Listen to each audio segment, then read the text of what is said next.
Hello friends, welcome back to my study vlog. आज मैं बताने वाली हूँ कि कैसे एक ही बुक से most difficult subject English cover होने वाला है।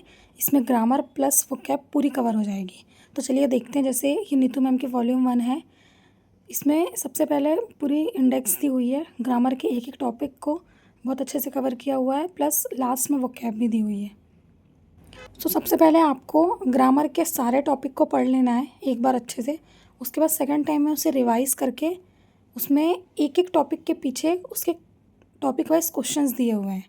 जैसे कि देखिए, फर्स्ट टॉपिक है वर्ब, जिसमें नीतू मैम ने पूरे डिटेल से वर्ब को बहुत अच्छे से समझाया है, प्लस वर्ब के जो मीनिंग्स है पूरी वोकैब यहीं पर दी हुई है। आपकी इजी जो वोकैब है वो यहीं पर कवर हो जाएगी। पूरे वर्ड्स को याद कर लेना, उसके सिंगुलर प्लूरल फॉर्म। उसके बाद ये देखिए, इसमें क्वेश्चंस प्रैक्टिस के लिए दिए हुए हैं। तो आपके जो वर्ब चैप्टर रहेगा ये इस क्वेश्चन में पूरे अच्छे तरीके से हो जाएगा। तो ऐसे ही आपको सारे टॉपिक का कर लेना है।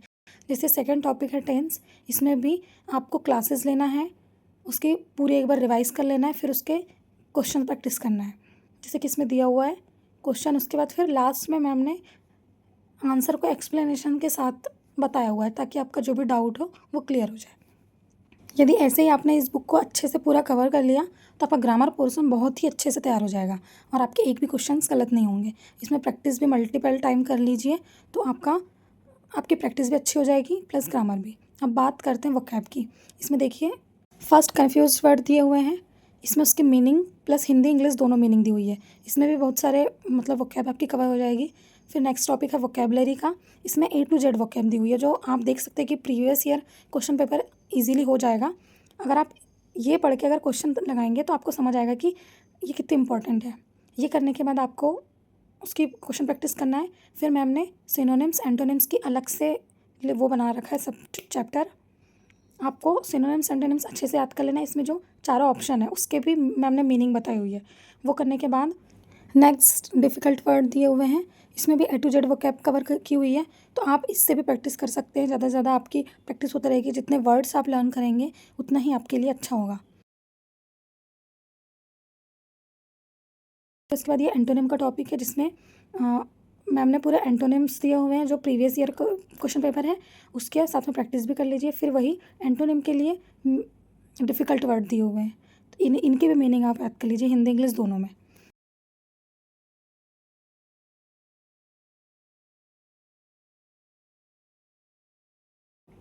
फिर नेक्स्ट है OWS। तो आप इसमें जितने भी वर्ड्स दिए हुए हैं, अगर उन्हीं को आपने एक बार अच्छे से लर्न कर लिया, प्रैक्टिस कर लिया, क्वेश्चन प्रैक्टिस कर लिए, तो आपका OWS पूरे अच्छे तरीके से कवर हो जाएगा। उसके बाद फिर इसमें प्रैक्टिस सेट भी दिए हुए हैं, जिससे आप वर्ड्स को पढ़कर यहीं पर प्रैक्टिस कर सकते हैं। आपको प्रैक्टिस के लिए कोई दूसरी बुक परचेस करने की नीड नहीं है। फिर नेक्स्ट है ईडियम्स। ये बहुत ही इंपॉर्टेंट एंड ईजी टॉपिक है।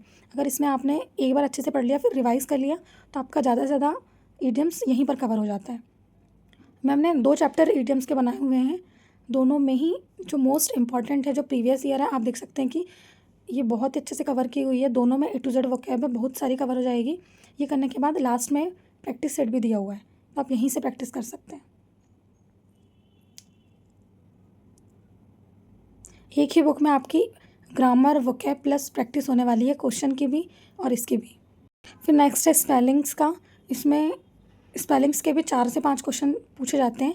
तो आप अगर स्पेलिंग्स के डेली 10 to 15 वर्ड्स करेंगे तो आपका ये भी इजी कवर हो जाएगा एंड आपके एक भी क्वेश्चन गलत नहीं होंगे। ये बुक बहुत ही हेल्पफुल रहने वाली है आप लोगों के लिए, तो ये बुक तो ज़रूर बाय कर लीजिए। अगर आपको इसके अलावा भी इंग्लिश के क्वेश्चन प्रैक्टिस के लिए एक मिक्स्ड प्रैक्टिस के लिए बुक चाहिए तो कमेंट करें, मैं उसका भी फुल डिटेल वीडियो लेके आऊँगी। वह भी बुक पूरे कॉन्सेप्ट उसके एक साथ दिए हुए हैं। आज के ब्लॉग को यहीं पर एंड करते हैं। मिलते हैं अब नेक्स्ट ब्लॉग में। See in the next one. Bye.